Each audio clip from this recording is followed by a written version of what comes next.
এইটা गोटे संवेदनशील घटना आम अंचल प्रथमे मु स्पष्ट करदेवा चाहे अतीत को चलीगले से मोर निर्वाचन मंडल भितर थिला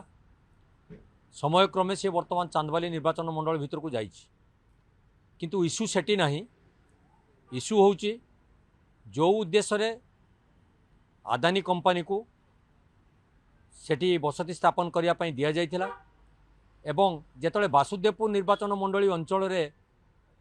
बंदर हबार परिकल्पना करा जाइथिला सेतेबेलकार पूर्वतन मुख्यमंत्री तथा स्वर्गीय महामहिम राज्यपाल जानकी वल्लभ पट्टनायक कर कमल से शुभ उद्घाटन करा जाइथिला बा शुभ दिया जाइथिला पर्यायक्रमे से बंदर विभिन्न समय रे उन्नतिमूलक हो आज आसी सेठी बंदर प्रतिष्ठा करी से तार व्यावसायिक प्रतिष्ठान प्रतिष्ठा करिवारे सफल हो सारी प्रथम कथा उठी जितेबाला सी सेठी बंदर करिया पई आसिला बहु लोक माने विस्थापित होते जो मानकर जमी जगह जाइथिला बहुत लोक बास हरई निजुक्तिर सुविधा मिलला नहीं लोक माने आशा करथिले जदि आमे चाष जमी हरइबू कम से कम निजुक्ति सुजोग मिले आमर पिला माने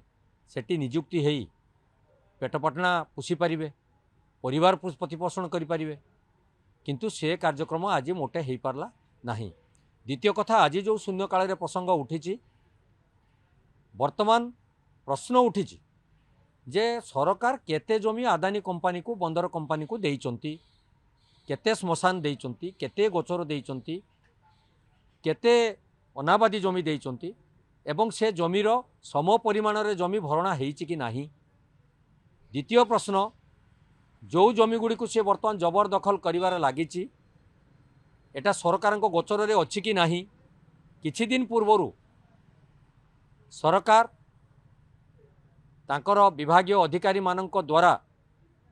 जिला प्रशासन द्वारा गोटे मिलित ग्राम सभा डकैथिले एवं लोक मानक सहित आलोचना करिथिले किंतु तार फल कौन है से निर्यास एपर्यंत लोकलोचन को आसी पारला नाही। तेणु जहाँ जना पड़ुची ये गोटे भितरे भितरे कौन सला सुतरा है बंदर कर्तृपक्ष को अहेतुक अनुकंपा प्रदान करा जाउची। जो जमी गुड़ी को से जबरदखल करिचंती वर्तमान से लुहा जो परिवहन होउची आयरन एवं कोयला आमदानी एवं रप्तानी जो चली सेठी जो स्टॉक कराए कि कोयला एवं लुहा गुंड रखा जाइए सी जो परी भाव प्रदूषण करुच्ची से अंचल को वायु को प्रदूषण करुच्ची लोकों भात हांडी भितर बर्तमान देखिए जातु कोयला गुंड आयरन गुंड जा पहुँचगला। पोखरीर अवस्था न कहवा भल पोखरी पानी गोटे स्तर बसी जाइए आयरन एवं आपणकर कोयला गुंडे। द्वितीय कथा तृतीय कथा आसूची आपण मानकर निश्वास प्रश्वास नबारे बर्तमान लोक मैंने सेठी कष्ट अनुभव कले जो द्वारा कि लोक मानकर जीवन एवं जीविका उपरे प्रश्नवाची सृष्टि होती लोक मैंने रोगाग्रस्त हेले तार चिकित्सा सुविधा पर्याप्त परिमाण रे बंदर कर्तृपक्ष द्वारा किछि नाही। आ गोटे मुख्य प्रसंग अच्छी बंदर कर्तृपक्ष जेतबले एमओयू करथिले सेतबले से एमओयू रे तांकर निष्पत्ति करा जायथिला बंदर उद्देश्य रे जेते पानी दरकार होबो पानीय जल ठारू आरंभ करी व्यवहार्य जल ताकू से मंतई नईरू आनी विशोधन करी ताकू तांकर व्यवहार उपयोगी करिबा पाई किंतु दुख एवं परितापर कथा प्रशासनर कथा को बेखातिर भावे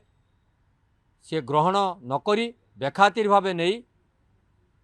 से माने तांकर पोर्ट भितरे निजर बोरिंग करी ग्राउंड वाटर रु से पानी नौचंती जोटा कि दैनिक लक्ष लक्ष लिटर पानी आवश्यकता रही एवं से पानी को से ग्राउंड वाटर लेवल नहीं से अंचल ड्र डाउन परिस्थिति सृष्टि कर दे सारी जो द्वारा कि आज पर्यंत कौन सी उपाय सेठी जो साधारण लोक मानकर जीवन यापन शैली रे जो नलकूप व्यवहार होता सी व्यवहार हो पारु नाही एवं जल निष्कासन सुविधा को आसवा हजार हजार गाड़ी आज्ञा रास्ता कड़े आज दंडायमान कोयला परिवहन करवा एवं आयरन परिवहन करने किंतु जदि टुपाए वर्षा हो जाऊँगी से अंचल में ड्रेनेज सुविधा होनी जेहेतु सरकारी जगह को सब अकुपाई कर बंदर कर्तृपक्ष रखिंट यहीपरी विभिन्न समस्या को नहीं आमे आज शून्य काल रे मु मोर प्रस्ताव उठेली एवं जो प्रतिश्रुति सरकार थिला सेतले सरकार जो एमओयू करथिले बा जे अंचल बंदर कर्तृपक्ष गढ़ी उठे बा शिल्पांचल गढ़ी उठब से अंचल युवक मानू बेकारी युवक मानू निजुक्ति देवार कथा उठे से कथा आज पर्यंत बंदर कर्तृपक्ष पालन करना। तेणु मु आज से शून्यकाल से प्रस्ताव देइछि एवं सरकार को निवेदन करिछि जदि बंदर कर्तृपक्ष बेपरुआ भाव यह सब कार्यक्रम करछंती तांको उपरे अंकुश लगा जाऊ एवं से अंचल विकास करने जो सीएसआर फंड अच्छी लोकंकर स्वास्थ्य शिक्षा गमनागमन सबू उपरे से माने गुरुत्व देवा कथा तापर गुरुत्व दिंतु एवं बेकारी युवक माने किपरि निजुक्ति पाइबे सेतिप्रति यत्नवान हों।